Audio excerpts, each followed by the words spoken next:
Can you guys hear me? Okay, thanks Nupama. I think you took one of my punchlines away, which was to say, save the best for last. I'm going to say it anyway, because I think this panel will be, in closing, kind of provide a grand finale. So, real quick, super excited to kick off our last panel.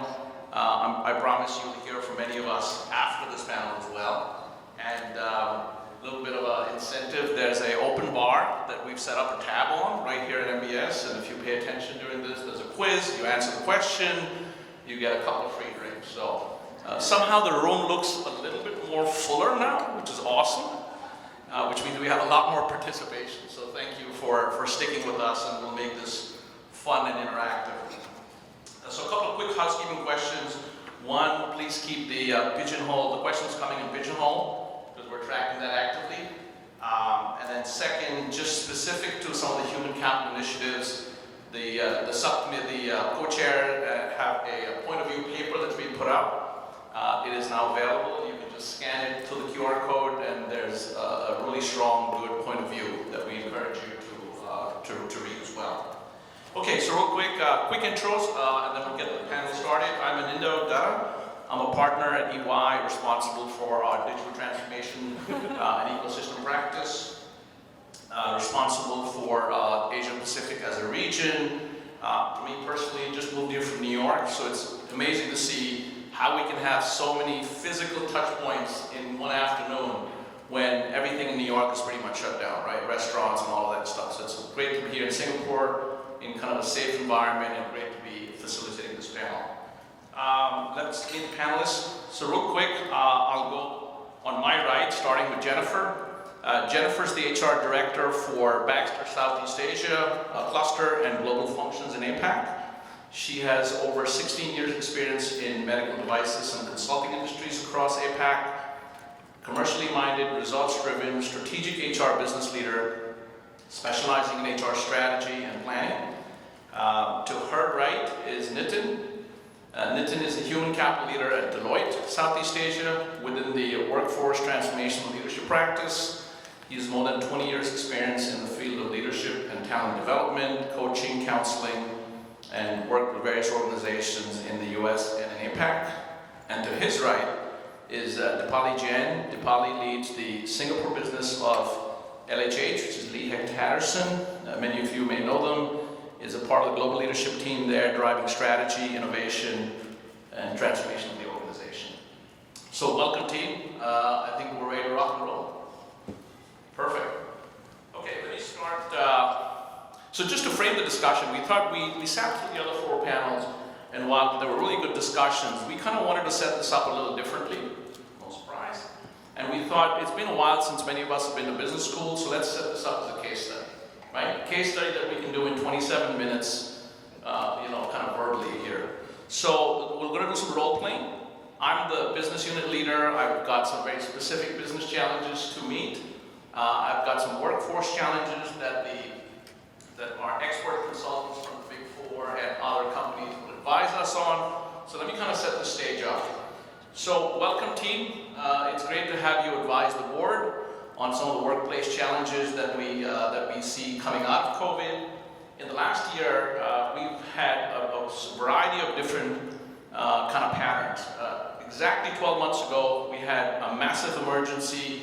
We put in contingency plans in place. We wanted to make sure all our staff and teams were safe, which we've done. We've gotten very comfortable from working from home. It's great to be wearing business suits. I think I heard that from a lot of you. But what's coming next? How do we keep the staff engaged, motivated? We hear concepts like agile workforce, agility in the workforce. Can you please give us a sense of your views on some of this that we look for as we're coming out of COVID? Is this here to stay? What does agile workforce mean? So maybe Jen, just to set the stage, if you can kind of tee us off, that'd be great. Sure, thank you. Actually, this topic is really close to my heart. And just 2 weeks ago at Baxter and at the regional level, we had this 200 people came together online to discuss what is agile organization and what does that mean to us. So that's why, and I personally got involved in that workshop, and I feel this is so close to my heart. So, and then as we're talking about post-COVID COVID and pandemic, what is the future workforce or workplace and what future work look like? And then we actually also putting together a point of view paper and by our Human Capital Committee. So stay tuned. And so we're talking about these three key pillars, but really about the future workforce, we are zooming into how to get our workforce more agile, right? And then so that all coming down for me, I'm always back to starting from why. So why agile becomes such a buzzword and why agile becomes so important. And I think that's really let's break down to the why. That will be leading to three key pillars. The first one is really the customer expectation. As we see the customer sentiment really guiding organization and leaders moving towards it, especially during pandemic where customer expectations, needs, and experiences are changing. So how to define customer experiences and how to interact with customer, and it has drastically changed over the past few months, right? How to meet fast changing needs and also concentrate our resources on what is matter most to our customers. That needs agile approach. So secondly is talent and organization. So as we know, most organizations are structured around this highly matrix functional structure, which is good, which is a lot of companies why they are successful today. However, sometimes it also has a challenge to capture that end-to-end value. And then you see silos everywhere in a large organization. So that's why agile plays an important role to break the silo and really ensure we capture end-to-end value and accountability. And then also empower our talent to have more development opportunity. Last but not least, I would say is productivity and innovation. It's how we keep our team, our business productive and also through the innovative way. Just like when we're talking about teach kids online or regional leaders understand market without travel. 2 years back, you were gonna laugh. It's probably a joke, but today it's such a norm, right? So the world is changing, no matter we like it or not. So I truly believe agile operating model, if it's done right, it's gonna have that ability to reconfigure the company's structure and strategy, people, technology, and moving towards the value creation opportunities. So that's why I think agile is so important. Great, thank you. Thanks for sharing that perspective. Nitin, why don't we go over to you in terms of what does agile mean to you? What do companies need to think about coming out of this almost 12 months later? Sure. Thanks, Anando, and welcome everybody. And it's great to be here and physically see people. So agile, just like Jen said as well. So at Deloitte, we basically live agile. Really, before we're going to clients and stuff, this is something which we really believe in, and we actually do. So as we pivoted to this whole remote working model, or as COVID hit us, it became very easy for us in terms of how we wanted to scale, in terms of the work we were doing, and really maintain that continuity within Deloitte, within our teams, but also externally. And to me, I don't see a world functioning either during COVID or post-COVID if you really want agile. 3 points I want to make. Point number one, we are in a leveraging kind of model right now with organizations, right? So you're partnering to the likes of Alibaba, Amazon, and some of these tech companies, or other partnerships organizations are having. If you want agile, in terms of your mindsets, in terms of your processes, it'll be very difficult in terms of truly leveraging that model and expanding your business and revenues. Point number two, I would say this goes back to something at Deloitte we talk about, is really being an adaptable organization. How do you really bridge that gap between the skill sets needed for the future versus the skill sets currently which we have in organizations, right? This goes back to also the whole idea of reinvention. This goes back to reskilling, but beyond reskilling, also this aspect of resilience, right? So in order to drive that resilience within the workforce, you really have to have an agile mindset in terms of driving that processes, people, and operations, right? Thirdly, I want to say this is the whole aspect of having a flex kind of an organization. Change is constant, as you know. We are really scaling up in terms of our business models. We are really scaling up in terms of how we want to think, innovation. So you look at organizations such as Grab, right? Grab is in the digital banking business now, right? You look at an example of AirAsia is in the business of food delivery, right? So this aspect of innovation and really scaling up innovation is only possible if organizations are agile, right? And in COVID, how many people are working from home right now? Raise of hands. Yeah, okay, half of you. How many people are going to the office? Okay, so less number of hands, so mostly are still working from home. So if you're working from home and you're really operating from that remote working mindset, this aspect of connection and collaboration, which if you are working in an agile kind of a way, really brings that point about collaboration and connectivity really to the forefront, right? It is in small fractions that you're working on, in sprints that you're working on, you're forced to give feedback to each other in a very iterative manner, right? So really, if you look at organization from those three perspectives, agile is the way to go. And it's not a question of when, it's a question of how far are you along in that agile journey in terms of transformation. Great, thanks, Nitin.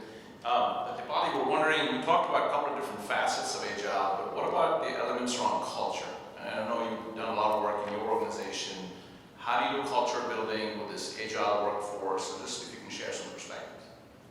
Thanks, Anendo, and great to be here and to have such a great audience. I definitely was telling the team over lunch, I was super excited, probably my best day in a year, when I was like, oh, I'm going to really meet a bunch of people that I haven't met, because that never happened the last year. So going back to the question that you asked, so great place to work, which we all know, and we look forward to reading those surveys, did a recent survey which was global in nature across 60 different countries and about 20,000 different employees. And really the results were, well, not necessarily shocking, but the results essentially said that sort of from a post-COVID effect, people are really feeling sort of disengaged, demotivated, they're not really feeling empowered, there's obviously elements of burnout, stress. So what does that mean essentially? It means in general organizations are dealing with unhappy workforce, and that is not a good sign in terms of everything that Jen and Nitin has said in terms of when we're trying to grow, when we're trying to innovate, when we're trying to really be out there as a business that others want to emulate. And so that brings back the question of, so what exactly is the relation between employee satisfaction, experience, engagement, and agility? And that is one really when it comes to the basics, that you can have the best idea, you can have the best product, but if your people are not behind it, if your people are not almost owning it and driving it within the organization, you've lost it, because that's not going to drive the growth and innovation that you need. Obviously there's fancy titles today, and you've got chief innovation officers, chief wellness officers, obviously CHROs, etc. have existed. A lot of times organizations sort of look at those functions and people and go like, okay, so my CHRO is supposed to fix my employee engagement problem. My innovation officer is going to really talk about and lead the innovation. But the point that is being missed here is the fact that yes, those functions are valid and exist and those people drive it, but it needs to be driven by every single individual in the organization, and that's really when you get the benefit. And that, to me, is what culture is. Culture is not something that can be delegated, to a certain individual or function. Culture is what gets driven by the totality of employees in the organization. So I think that's a very important aspect, and that truly makes an organization agile. I think the other element from our perspective as well is really thinking about leadership. Again, there's obviously a lot that's being talked about, especially in the post-pandemic and as pandemic is unfolding. This is through our own research, and we are in the leadership space as well. And one of the stark things that came out was the fact that a lot of times, and this is nothing to do with the pandemic, but generally, people that have been elevated into leadership roles across industries, across different levels, are normally, probably the best sales leaders,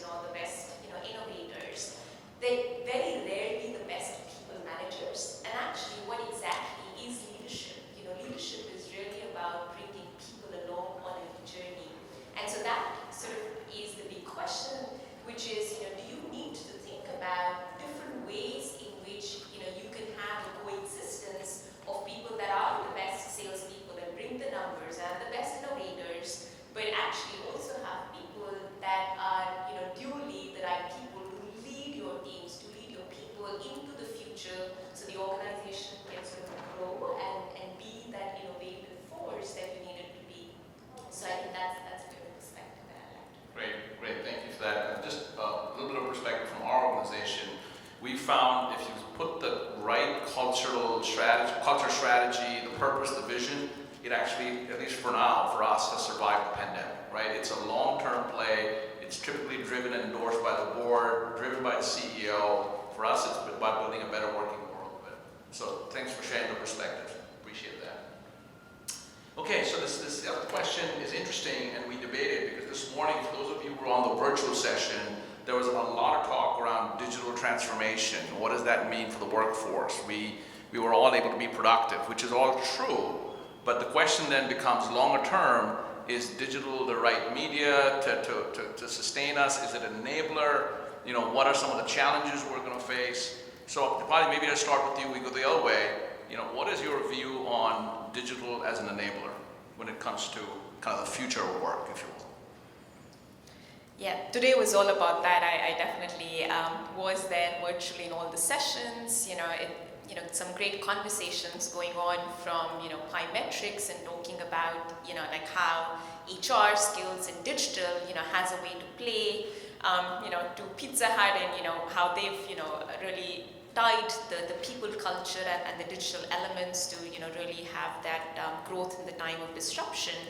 And I think the perspective really for us is, so those of you who may not know, LHH is actually in the business of helping and supporting people through pretty much every key career moment. And what that means is, whether you're someone that's looking for transitioning from, let's say, one role within your own organization to another role, or in a new company, or getting into management or a leadership role for the first time.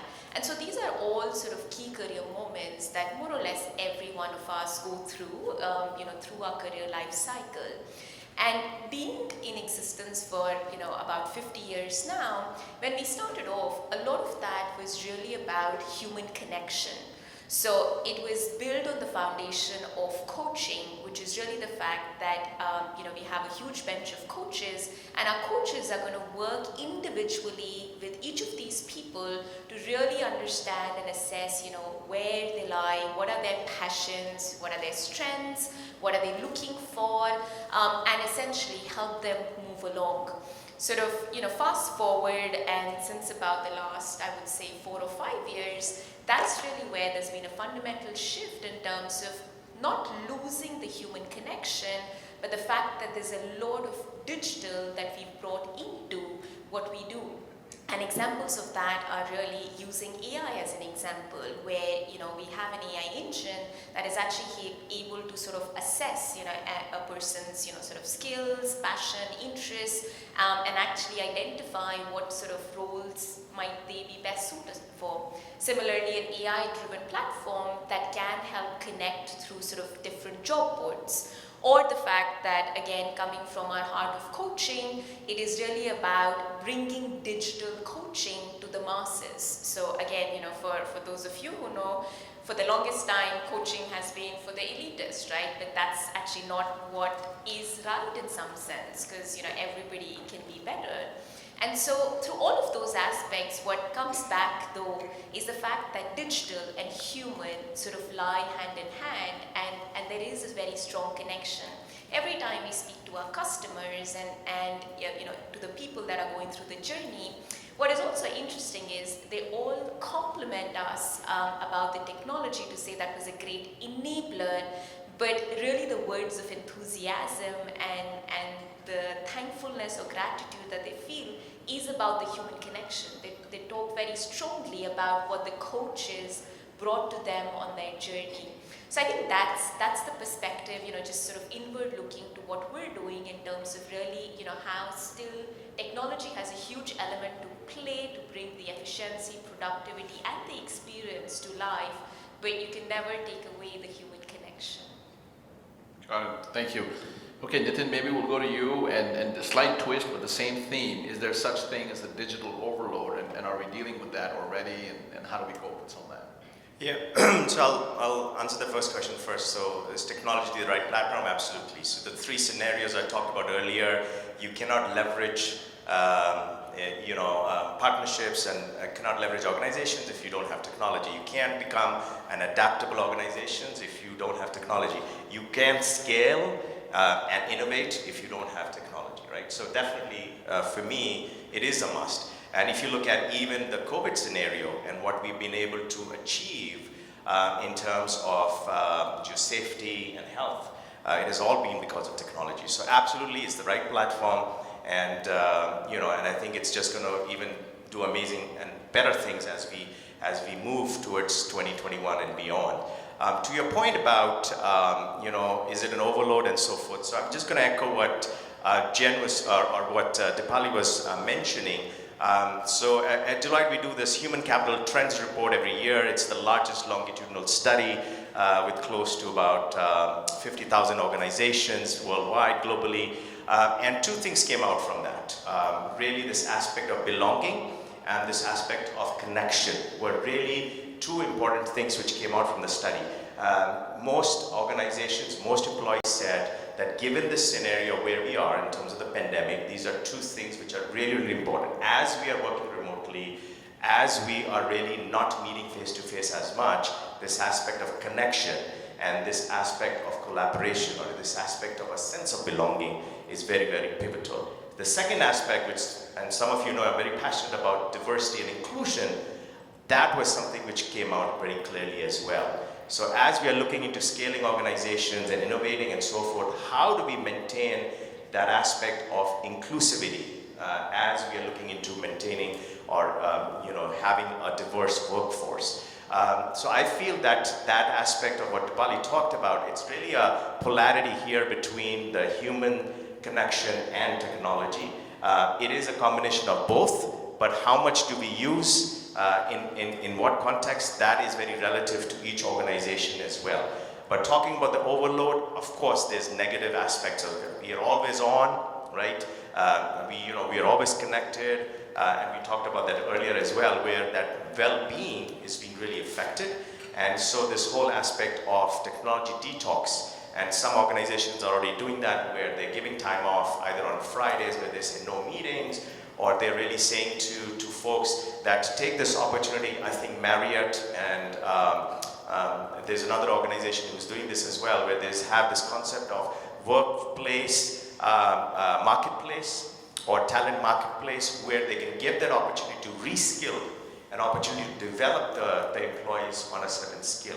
So they take time off away from the day-to-day business. They take time off to stay away from technology, but spend on their own development, coming back to that aspect of human connection, self-improvement, self-awareness, and I think that also bridges that gap of having that connection amongst employees as well. So I think it is a polarity, and it is to stay, but it is up to us as to how much, and really having that opportunity to detox, and it is up as leaders to kind of drive that. Great, thank you. Okay, Jen, maybe you get a perspective from Baxter and your organization. How are you dealing with this topic? Yeah, so very interesting when we're talking about digital or technology or digital transformation.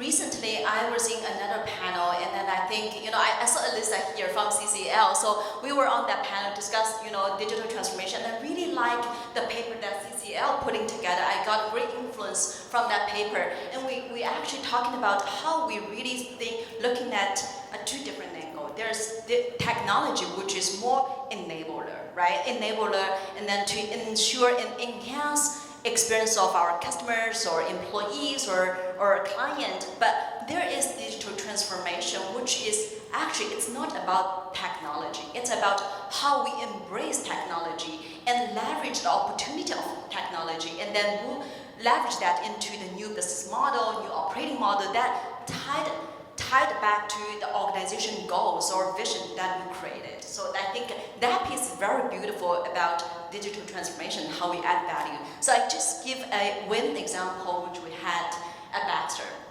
So we know COVID really accelerated the remote working model, right? So people, no longer work or sit next to each other on a day-to-day basis. So, and in the good old days, if people have any questions, they just simply walk to HR, ask questions, right? And they get answers. Now, without that, the setup, so how can we timely and efficiently support our people? That becomes a challenge, and it hurts me when I see my people are not being well supported. So that's where we quickly come up with an idea to develop a chatbot. So the chatbot really serves the purpose to quickly and timely providing 24/7 support to our employees, provide all the necessary information regarding HR. So just within 60 days, 2 months, we had agile team putting together this chatbot and put it in life. It's not perfect, right? To be honest, it's not perfect, but we are in this iteration process, continuously to seek feedback from our users and bring back into our product design. And then so version 2 will be coming up next month with Thai, with Vietnamese, and version 3 and incorporate finance or IT functionality, and into in the second half of the year. And again, HR is outside of a IT expertise zone, but however, we can still leverage technology to bring the value to the organization. Great, thanks Jen. So I know we're coming up on time. We have 5 minutes or so, but a really critical topic that I think we've all talked about, it's been talked about in earlier sessions, is this aspect of some of the mental health issues that are now cropping up. In many organizations, it's underlying current, so it's not as overt. In some organizations, it's popping up in unspoken ways. So I'm just wondering, in terms of well-being, mental health, I'm just wondering what your perspectives are. Then maybe we go first, just being cognizant of time, maybe about a minute each, and then we can start to wrap up. Sure, and again, one more research which we did, this was during COVID last year, was around measuring the well-being of employees and how they perceive well-being. And what we saw was there's a really strong disconnect between senior executives viewing well-being as a priority versus employees seeing well-being as a priority. So on the top 10 list, well-being showed up from senior executive as number 8, and for employees it was number 3, right? So right there is an issue in terms of a little bit of that disconnect. But absolutely, to Anindo's point, I think as we are working remotely, that sense of lack of connection, that sense of lack of belonging, and at times just also being at home is not the best in terms of maintaining your own sanity, right? One other aspect which we have piloted in our Jakarta office is this concept of working near home, not really working from home or working from the office, but this concept of working near home, where we realized in Jakarta, 60% of our employees were living close to an area on the south side, whereas the office was on the north side, so not many people were going there. So we took up a place in a mall close to the south side where people were comfortable going to that place. So this whole concept of working near home might also address that issue of sometimes being distracted, being at home, but at the same time still maintaining some sense of connectivity. But absolutely, I think organizations are doing it right, where they're taking some time to give the employees back some time, either having a role, like Dipali said, as Chief Wellness Officer, or really having some programs where they're actually giving back some time to the employees. I think is critical in driving that. We ought to create that open communication platform where people, it's still a taboo, as you know here, so we got to keep that communication going in terms of the employees. Great, thanks, Nathan. All right, now we're down to 1 minute, so we're probably going to go like literally 20 seconds each or 30 seconds each, and then we'll start to wrap up. So Jen, real quick, on well-being, on kind of overall health, just maybe some call-outs. All right. So I think remote working is a double-edged sword, and on one side, it's supposed to protect us from, physical well-being, but on the other hand, it also hurt us regarding other part of well-being. You know, there's so much under well-being: social well-being, mental well-being, and then financial well-being, spiritual well-being, right? So there's so much. So how organization really shift the gear and taking a holistic approach to support workforce on other part of well-being is important. Things like, you know, recently we had No Meeting Friday, which is really free but the time for people to learn and to do some head-down work, right? And then also we provide employee assistance program, really focus on providing those consultancy services to our people on the mental well-being. So those are the things that I think organization can do more. Great. Okay, I think we've run out of time. Sorry, Dipali. So I think you get to join me in picking the table that was paying the most attention, right? Because we said there is some alcohol-related tickets maybe. So I would venture to guess it's somewhere here, because I see especially table 4 in the blue zone paying real close attention. So congratulations, guys. And you get to buy everybody else drinks as well. I didn't tell you what the prize was, but that is the prize. So guys, thank you for being sticking with us. We know it's end of day, and thank you for being a terrific audience. Thanks a lot.